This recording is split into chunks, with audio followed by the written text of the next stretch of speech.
Gabonak iristear daude eta hauekin batera gastuak. Horregatik, leineko zenbait ikaslekin bildu gara jaiei begira dituzten aholkuak eta proiektuak ezagutzeko. Hirietan batez be hainbat ebentu da, solan udaletxeak sortutakoak, orduen nire aholkua da horretan ebentutan be parte hartzea. Hase gehienak dire gratis eta ondo dauz horrek ebentuak. Azkenean Gabonak betire gauzak erosten bukatze dunez ez, gure armailuan seguru baita dauela gauza zaharrak erabiltzen ditugunak edo azken batean pixkat daztuta ditugunak. Desde Gabonon lo que recomendamos es aprovechar todas las rebajas y solo gastar en lo que sea necesario. Gu adibidez, Santo Tomasetan azpeitzen egongo gara txosna baten, eta espero gu diru askateratea, laster bagoaz Txina eta Indiara eta diru aurreztu behar dugu.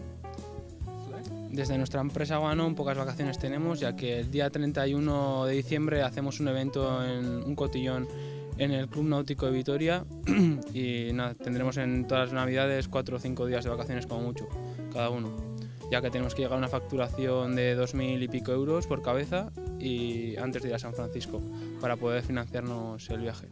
Soitu Company enpresatikan, beha komentatu bezala urtarrilean Txina eta Indiagoaz, orduan, dakau proiektu bat izena dula New Age Generation, eta bertan ite deuna da, gaztiak nolabait gerturatzen saiatzea teknologia berri eta bideojoko, eSports deitzean eta. Hombre, yo creo que el reunirte con toda la familia, ¿no? Desde todo el año que no les has visto porque viven fuera y tal, y bueno, el reunirte, volver a ver a todos, y yo creo que eso es un poco también lo que se buscan las navidades, ¿no?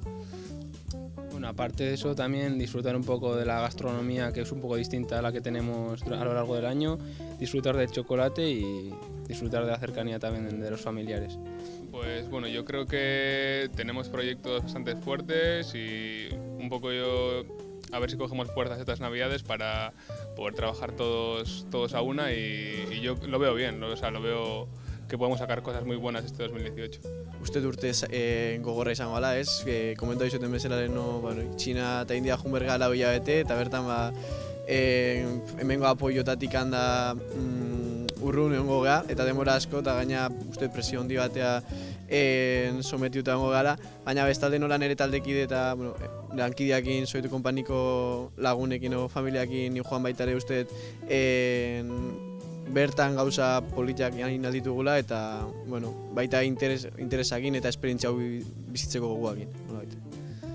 Niñoz egondan hau kanpoan denpora luzez, baina oingoan oso diferente izangoa, ni pentsa azkenean esperientzia honek asko kanbioko eskuledan hori, eta esperoan hau apurbet, eta gero talde moduen, espero tengo urtea bai oso nahi zitea, aurrekoa diru aldean bastante hona izen zan, osea que ia datorrena be hona dan.